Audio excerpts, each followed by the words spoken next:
melihat sulitnya. Kadang-kadang kesulitan itu dibuat oleh Allah untuk mendapatkan kenikmatan. Tuh kalau antum naik ke gunung, begitu menemukan tanjakan, harusnya antum gembira. Kenapa? Karena di depan pasti ada turunan. Jadi kalau orang paham dengan fikih di surat Al-Kahf ini, ketika Anda dihadapkan pada ujian, Anda nggak usah nangis berlebihan. Jangan takut. Karena kadang-kadang ujian itu diturunkan untuk memberikan rahmat yang lebih luas bagi antum. Antum tuh dibuat kuat dulu. Bikin nangis supaya ke depan nggak keluar lagi air mata. Kebal antum dengan semua ujian yang ada. Itu cara memahaminya. Ini nggak usah berkeluh kesah. Baru turun ujian yang kecil udah bikin status. Ya.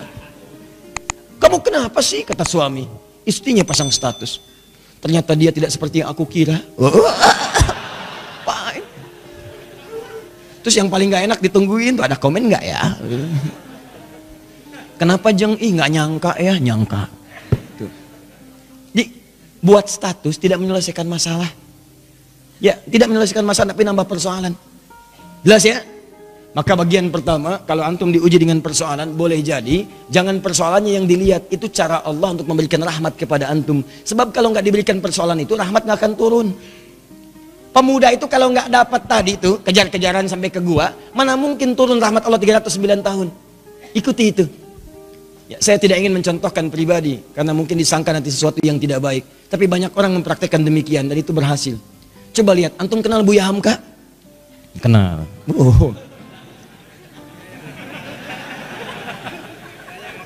Alhamdulillah ya. Yang penting antum kenal lah walaupun beliau nggak kenal antum. Ya. Buya Hamka sempat beliau kemudian dalam episode kehidupannya dimasukkan ke dalam penjara. Tapi setelah beliau di penjara itu bukan perasaan mengeluh, bukan dendam, bukan marah, bukan puncak dari emosi yang keluar, tapi syukur kepada Allah. Ketika ditanya bagaimana pendapat Anda Buya mendapatkan perlakuan seperti itu dimasukkan ke dalam penjara, beliau malah mengatakan, saya bersyukur kepada Allah Subhanahu wa Ta'ala. Kalau ada waktu, saya pengen ketemu presiden untuk mengucapkan terima kasih telah memasukkan saya pernah ke penjara dalam episode hidup saya, kalau bahasa kita sekarang. Kenapa? Karena ternyata di penjara itu saya bisa menyelesaikan tafsir Al-Azhar. Kalau saya nggak masuk ke sini, nggak jadi ini tafsir. Jadi cara melihatnya itu rahmat Allah, persis seperti ini nih yang kita baca tiap Jumat itu. Bicara orang kalau kebiasaan baca Al-Kahf, spiritnya ada dalam jiwa, dia nggak akan gugur karena ujian-ujian. Walaupun sifatnya sakit, yang dia baca rahmatnya. Jadi kalau Anda terbiasa membaca Al-Kahf, paham maknanya, itu Anda akan senang melihat musibah, senang melihat ujian. Yang dilihat rahmatnya, bukan ujiannya. Masuk penjara malah senang. Tuh. Nabi Yusuf, begitu masuk penjara, nggak enak kelihatannya masuk, cuman ternyata malah minta beliau, ya Allah, daripada banyak godaan, ya para sosialita yang menggoda saya sekarang, ya cantik-cantik luar biasa, dan itu udah banyak. Sosialita itu bukan cuma sekarang, zaman Nabi Yusuf udah ada. Senangnya kumpul-kumpul bicara yang nggak jelas. Ya ada yang jelas ada, tapi ini contoh yang tidak jelas. Kumpul-kumpul di rumah salah satu pejabat, Imra'atul Aziz, istri Perdana Menteri, hanya untuk membincangkan, mana sih si pemuda ganteng itu? Mana sih si ganteng itu? Katanya ganteng-ganteng Nabi ya? Iya, zaman sekarang ganteng-ganteng serigala. Ya. Begitu kemudian ditampilkan oleh Imra'atul Aziz, Yusuf keluar. Begitu keluar disebutkan di Quran surah 12 ayat 29. Wa qulna hasya lillahi ma hadza basyara in hadza illa malakun karim. Ya, ini sih bukan manusia, ini malaikat yang menyamar dalam rupa manusia. Lewat. Tak sadar ketika lewat, jarinya kemudian tergores dengan pisau itu. Saking tak sadarnya melihat gantengnya Yusuf lewat. Begini. Tuh. Nabi Yusuf ganteng, Nabi tidak sombong. Begitu melihat ujian itu, ya Allah, lebih baik saya masuk penjara aja deh. Orang sekarang Nabi bukan, Rasul bukan. Ngaku ganteng, orang lewat, ibu-ibu gak kepleset dia tantum itu kan. GR-nya luar biasa, semua ditampilin. Baik. Kata Nabi Yusuf, ya Allah, akan lebih baik kalau saya masuk penjara aja. Ternyata pilihan masuk penjara itu Nabi Yusuf membaca rahmat Allah. Bukan melihat sulitnya. Lewat penjara itulah kemudian beliau bertemu dengan seseorang yang narapidana, dihukum di situ, kemudian bermimpi. Lewat mimpi itulah ternyata minta takwil ke Nabi Yusuf karena dilihat orang baik, orang soleh. Ditanya apa ini maknanya, dijawab oleh Nabi Yusuf. Ternyata jawaban itu yang mengantarkan beliau mendapatkan posisi jabatan di pemerintahan. Begitu rajanya bermimpi, ya ada 7 ekor kemudian sapi, dimakan 7 ekor serigala, semuanya dimakan habis, hancur semuanya, bingung menafsirkannya. Dukun-dukunnya sekitaran mengatakan itu paling mimpi buruk saja. Kok berulang-ulang terus-terusan? Ternyata narapidana yang bebas tadi, yang akhirnya melayani raja, membawakan airnya, minumannya, dia bercerita, di penjara ada seseorang yang bisa menakwilkan mimpi sukses. Waktu saya di sana ditakwilkan saya akan berada di sini. Saya bermimpi saat di penjara, kata orang itu, kamu akan jadi pelayan raja. Yang teman saya, kamu akan dihukum mati. Dua-duanya benar raja. Siapa namanya? Yusuf. Ternyata begitu kedengaran itu dipanggil, kemudian Yusuf, tolong panggil ke sini. Begitu ke sana, kata Yusuf alaihissalam, saya akan datang kalau raja sendiri membebaskan tuduhan saya. Maka ketika datang dibebaskan tuduhannya. Tapi yang paling penting, begitu selesai tuduhan dibebaskan, kamu akan saya angkat jadi orang terdekat saya. Coba Anda bayangkan, kalau Nabi Yusuf tidak pernah diberi kesempatan masuk penjara, maka mustahil beliau kemudian akan mewujudkan mimpinya dari kecil yang pernah bermimpi itu, bahwa beliau punya jabatan di pemerintahan, sampai bapak ibunya hormat pada masa itu sujud kepadanya. Maka takwil mimpinya saat kecil itu, ya beliau melihat ahada asyara kaukaba wa syamsa wal qamara ra'aituhum li sajidin. Saya melihat 11 bintang, 1 matahari, 1 bulan sujud kepada saya, hormat. Hormat. Ternyata begitu diangkat jadi bendahara yang sangat hebat, punya kedudukan, bapak ibunya diundang dari Mesir datang kemudian. Datang dari Kanaan Palestina ke Mesir. Begitu datang, apa yang terjadi? Mereka langsung hormat kepada Yusuf alaihissalam sebagai bagian dari rakyat, hormat kepada penguasanya. Coba kalau nggak pernah masuk penjara, nggak mungkin terjadi begitu. Tuh antum tuh jangan lihat senangnya aja. Kalau nggak ada sulit, yang nggak akan datang kesenangan. Rahmat itu rahmat. Jadi pertama cara bacanya, syukuri setiap nikmat Allah. Kalau bertambah syukuri, kalau ada ujian bersabar. Doanya ini. Jelas? 1 tetesan rahmat Allah paling minimal 309 tahun. Jika diberikan lebih, maka berapa yang antum nantikan? Bisa melewati alam-alam selanjutnya. Nanti saya berikan rahasia ya. Ada yang kalau antum amalkan, itu 3 alam dijamin.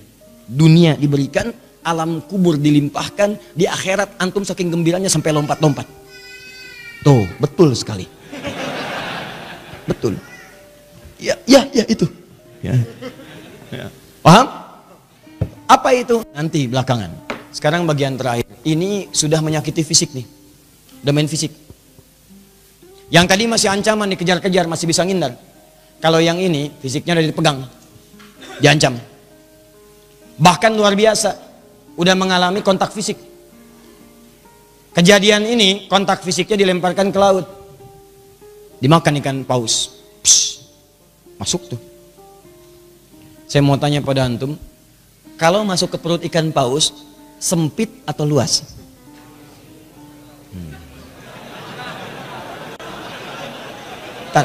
Saya tuh penasaran dengan antum nih. Antum tuh siapa sebetulnya? Antum tuh siapa sebetulnya? Buya Hamka kenal.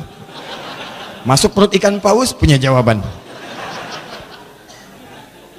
Luar biasa.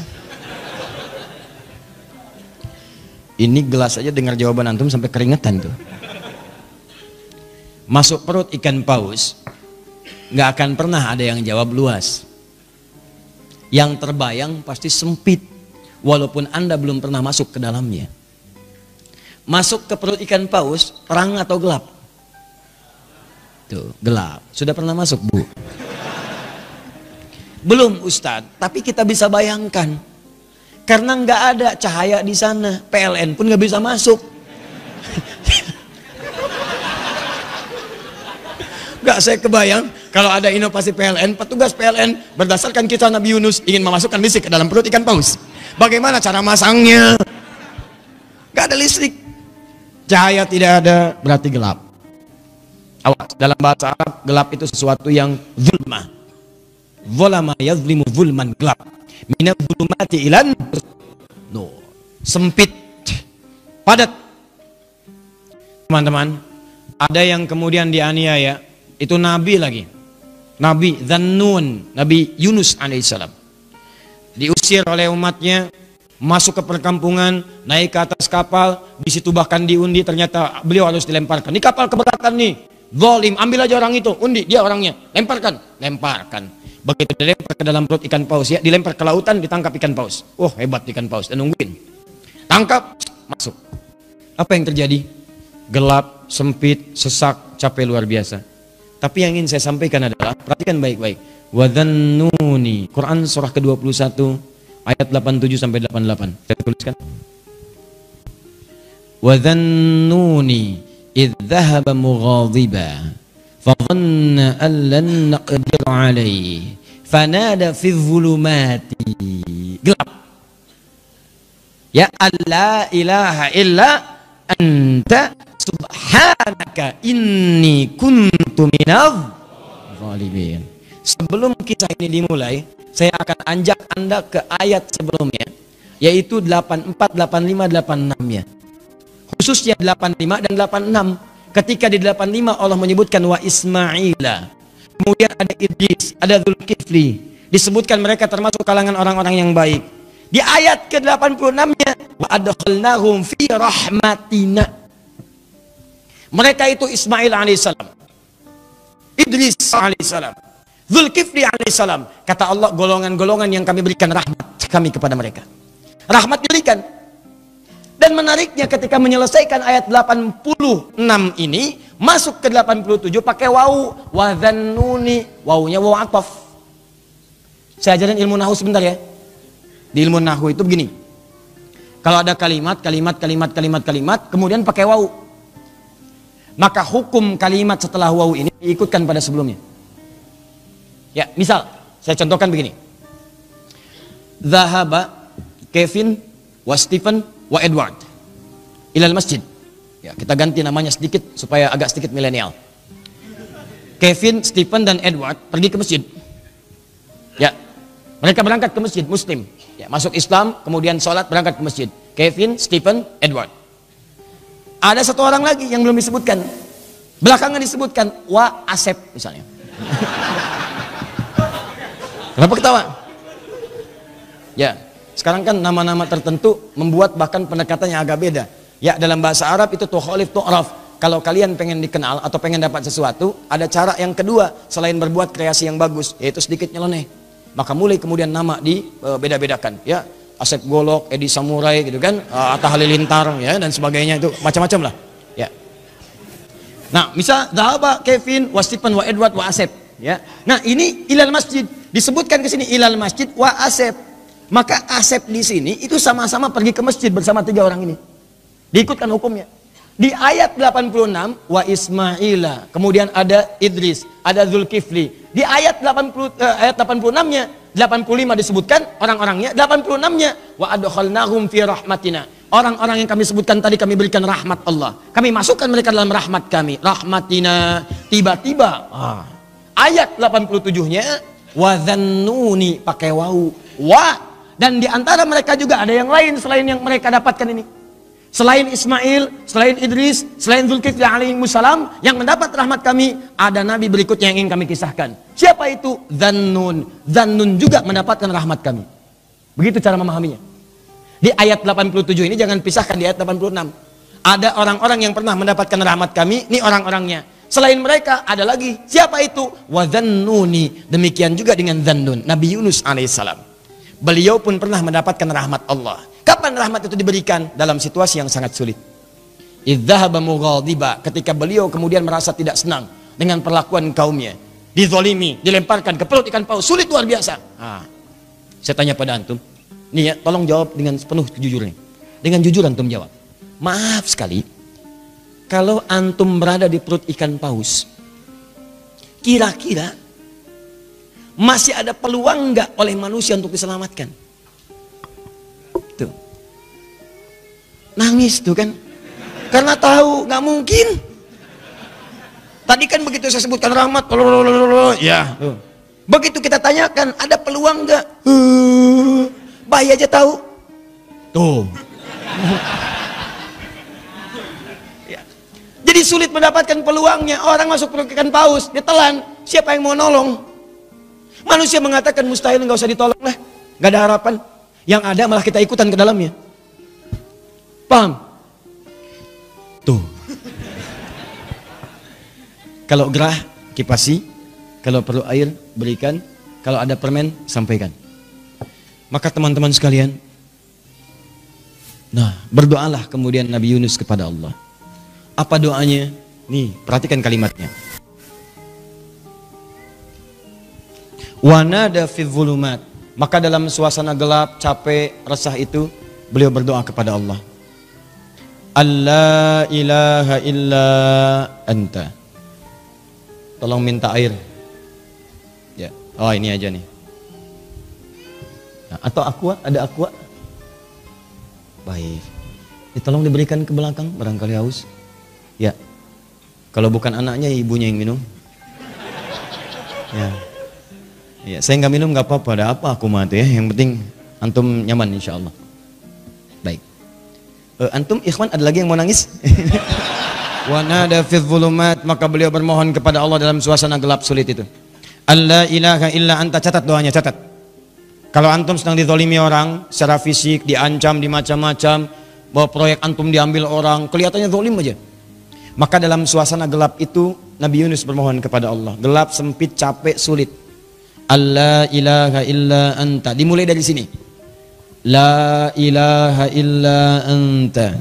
Subhanaka inni kuntu minadh. Catat doanya. Dimulai dari la ilaha illa anta. Kalau yang tadi dimulai dari Rabbana atina min ladunka rahmah. Kalau yang ini dari la ilaha illa anta. Anda bisa mulai dengan kalimat Allahumma la ilaha illa anta. Atau Rabbana la ilaha illa anta. Jadi doa. Subhanaka inni kuntu minadh zalimin. Anda tahu apa yang terjadi? Begitu doa ini dipanjatkan, turun jawaban Allah. Apa jawabannya? Ayat 88. Fastajabna. Lihat kalimatnya. Fastajabna. Maka kami jawab dengan cepat doa Nabi Yunus itu. Pakai fa. Saya sering terangkan fa. Huruf sambung tanpa jeda. Begitu selesai berdoa, turun jawaban. Tapi Allah bukan mengatakan fa'ajabna, fastajabna. Pakai ista. Ingat pertemuan lalu? Kalau ada ista berarti ada tuntutan. Amalkan dulu ininya, baru kami berikan jawabannya. Seakan-akan ingin dikatakan begini, amalkan dulu doanya, resapi doanya, kami kabulkan.